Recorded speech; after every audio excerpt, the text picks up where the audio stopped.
చిత్రసీమ కదా దీని పేరు. చిత్రాలు జరుగుతాయి, ఉంటాయి, కనపడవు.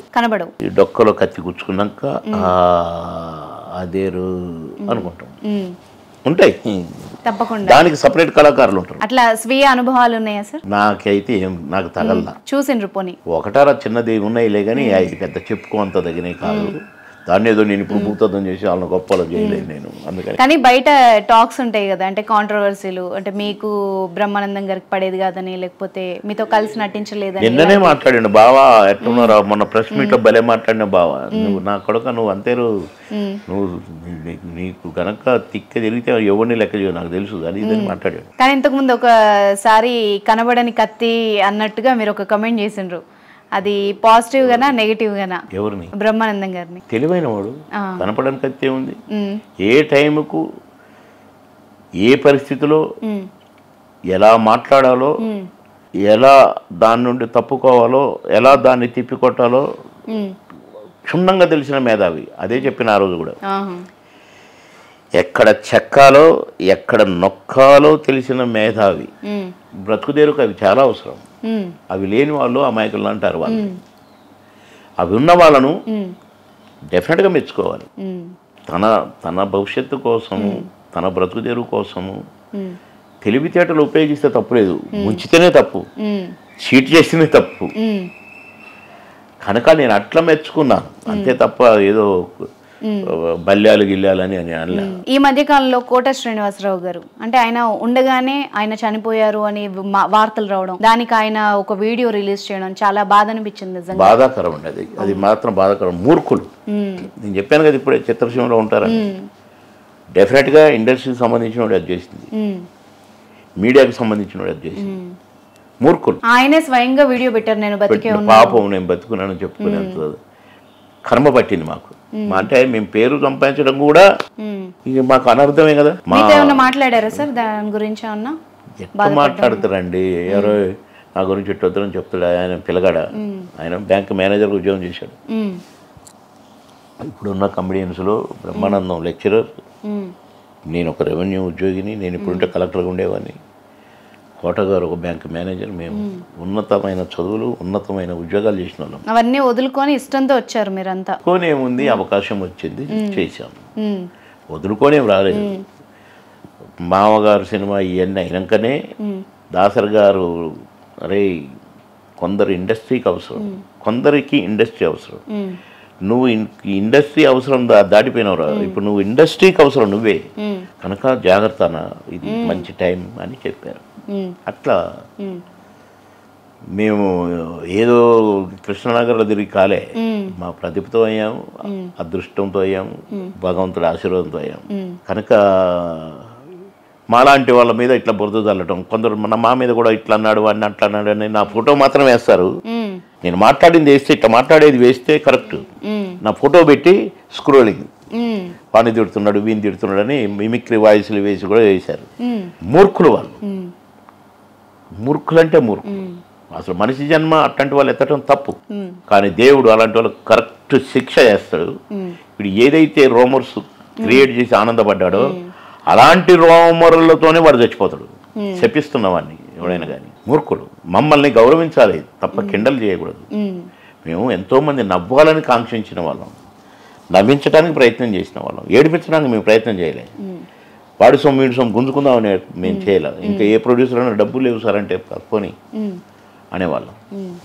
కనుక మాలాంటి వాళ్ళని ఏడిపించాలని, దుఃఖపరచాలని, బాధపరచాలని చూస్తే వడ్డీతో సహా అనుభవిస్తారు మొండ కొడుకు. బాధ కలిగి మాట్లాడుతున్నాను, ఎందుకంటే కోటగారు బిక్కముఖం వేసుకొని అయినా కూడా కొందరు. సార్ ఇప్పుడు మీరు పాలిటిక్స్లో అయితే ఇద్దరు చంద్రులతో కలిపిన వర్క్ చేశారు, ఇద్దరు చంద్రులతో. సో మీకు ఎవరంటే ఇష్టం, లేదంటే ఎవరు నచ్చుతారు, వాళ్ళలో నచ్చిన అంశాలు ఉన్నాయంటే ఎవరు చెప్తారు? అప్పుడు ఇద్దరు నచ్చేవాళ్ళు. కేసీఆర్ గారు నేను చాలా స్నేహంగా ఉండేది, చాలా ఆత్మీయంగా ఉండేది. ఒకటారా చంద్రబాబు గారు చెప్తే వినకపోయినా కేసీఆర్ చెప్పింది జవదాటకపోయేవాడిని. ది గ్రేట్ చంద్రబాబు గారే గ్రేట్. ఎందుకంటే నన్ను క్యాబినెట్ మంత్రిని చేశారు. నేను ఒక డిప్యూటీ సీఎం 2 సార్లుగా పనిచేసిన డిప్యూటీ సీఎంని ఓడగొట్టిన నన్ను కనీసం నాకు ఏ పదవి ఇవ్వకపోగా టికెట్ కూడా ఇవ్వకుండా నాకు నన్ను అవమానపరిచాడు కేసీఆర్ గారు. ఆయన అంటే ఇష్టం ఎట్లా చెప్తాను, నేను చెప్పను కదా. ఇద్దరిలో మేధావి ఎవరంటే ఎవరు చెప్తారు? ఈయన బాగు చేయడానికి మేధావి, ఈయన చెడగొట్టడానికి మేధావి. ఎవరు ఈ చెడగొట్టే మేధావి? కేసీఆర్. ఇంకెవరు? ఇద్దరు వాళ్ళ గురించి అడిగింది మళ్ళీ ఎవరు అని మళ్ళీ నాతో చెప్పించడం.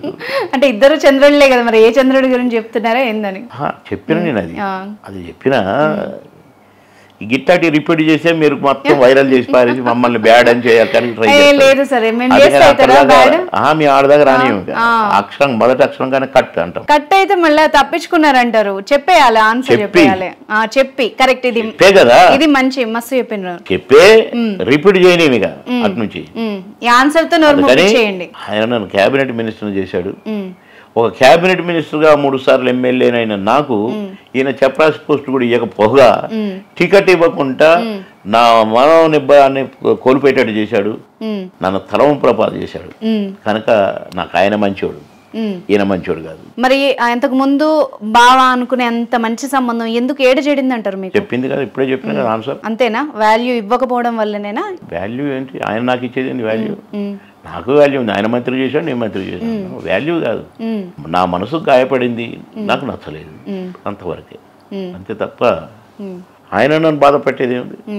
నేను ఆయన సొమ్ము తినలేదు, ఆయన డబ్బులు తినలేదు. ఆయన ప్రేమించిన అభిమానించిన, ఆయన ప్రేమించిండు అభిమానించుడు. ఆయన నాకు అన్యాయం చేసాడు, నేను దూరం అయినా. మంచిని 10 రూపాయలు ఇచ్చి కొనుక్కోవాలంటారు, చెడుని 10 రూపాయలు ఇచ్చి వదిలించుకోవాలంటారు.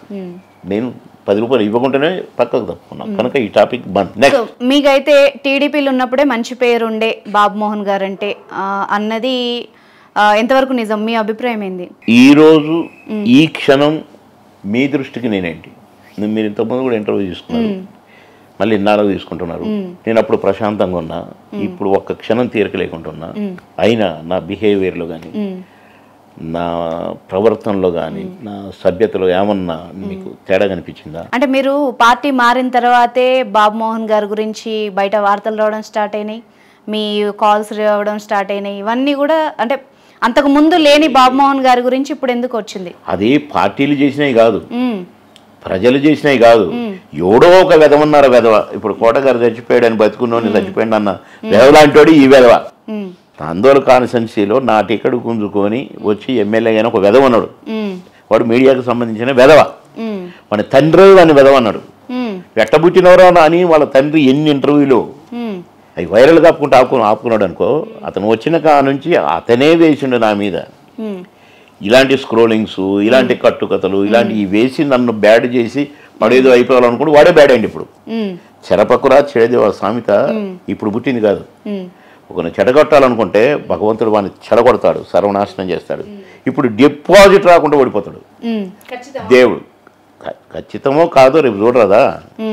కనుక ఒక వ్యక్తి చేసిన పని ఇది ఇంకా చేస్తున్నాడు. అది ఇంకా వాడికి నన్ను డైరెక్ట్ ఎదుర్కొనే దమ్ము లేదు. ఎందుకంటారు? అది వాడిని అడగాలను, నన్ను అడుగుతామే. మీ అభిప్రాయం? నేను చెప్తున్నా కదా, నన్ను ఎదుర్కొనే దమ్ము లేదు అన్నాను అంతే.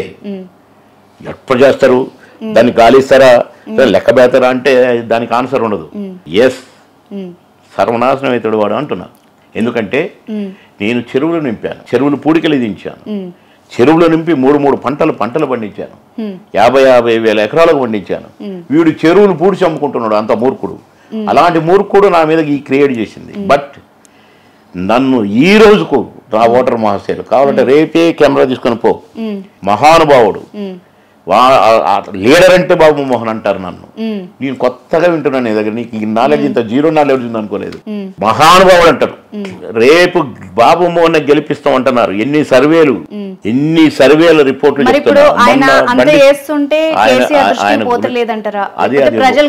ఏమమ్మా వాళ్ళని అడిగే ప్రశ్నలు నన్ను అడిగితే ఇరిటేట్ అవుతాను నేను. ఎందుకంటే నన్ను అడిగేటారు కేసీఆర్ దృష్టి పోవట్లేదా అంటే ఆయన ముఖ్యమంత్రి, ప్రతి ఇన్ఫర్మేషన్ పోద్ది. మరి ఏమో మొన్న ప్లేనరీలు అన్నాడు, ఎవడోడు రైతు బంధు మన దళిత బంధులో కమిషన్లు తీసుకుంటున్నారో, ఎవడోడు గవర్నమెంట్ భూములు అమ్ముకుంటున్నారో, నా దగ్గర అంతా ఉంది, అందరిది ఉందంటే డెఫినెట్గా ఫస్ట్ పేరు ఇతందే అయి ఉంటుంది. ఎందుకంటే కోర్టుకు పోయారు రైతులు, ఈయన భూ కబ్జాలు పెట్టి అమ్ముకున్నాయి, చెరువులు ఊరిచి అమ్ముకున్నాయి, కోర్టుకు పోయారు. ఇది మీడియాకి అందరికీ తెలుసు. తీనుమారు మల్లన్న అయితే ఒక 1000 సార్లు వేసాడు వాని గురించి, రివ్యూలుగా వేశారు కొన్ని టీవీలు. కనుక అతని గురించి నాలాంటి ఒక ఉన్నతమైన వ్యక్తి ఒక్క మాట 2 మాటలు మాట్లాడటం కూడా అది నాకు అంటే అవమానం. చెప్పాలి కదా సార్, నిజాలు ఎవరో ఒకరు చెప్తేనే బయటకు నీకు వస్తాయి. కాదమ్మా, ప్రజలకు చెప్పు. అందుకే మా ద్వారా ఉంది, రేపు ఉంది, నీ ద్వారా ఎంతమందికి పోద్ది నీది. నేను పోతే నేను ఎక్కడ చెప్పాలి అక్కడ చెప్పాలి. అది మా ఇంట్లో చెప్పడానికి కాదు, తలుపులు వేసుకొని. కాదు సార్, టీవీలో చూస్తారు కదా, ఎంతమంది చూస్తారమ్మా? గ్రామీణ ప్రజలు మొత్తం వచ్చి చూస్తారా మీ టీవీ? వీడియోలో చూస్తారు, యూట్యూబ్ ప్రతి ఒక్కరి చేతిలో ఉంది కదా. ఏమ్మా, కొందరు చూస్తాను, నేను ఒప్పుకుంటా. కూలినాలు చేసుకునే వాళ్ళు, రైతు సోదరులు, రైతు సోదరిమణులు, వాళ్ళందరూ పల్లెటూర్లలో వచ్చి టీవీలు పెట్టుకొని చూస్తారు. ఏదైనా సినిమా వస్తే చూస్తారేమో తప్ప ఈ న్యూస్ ఎప్పుడు వస్తుందో తెలియదు. వాళ్ళు కాయ కష్టాలు చేసుకుంటూ గ్రామీణ ప్రజలు.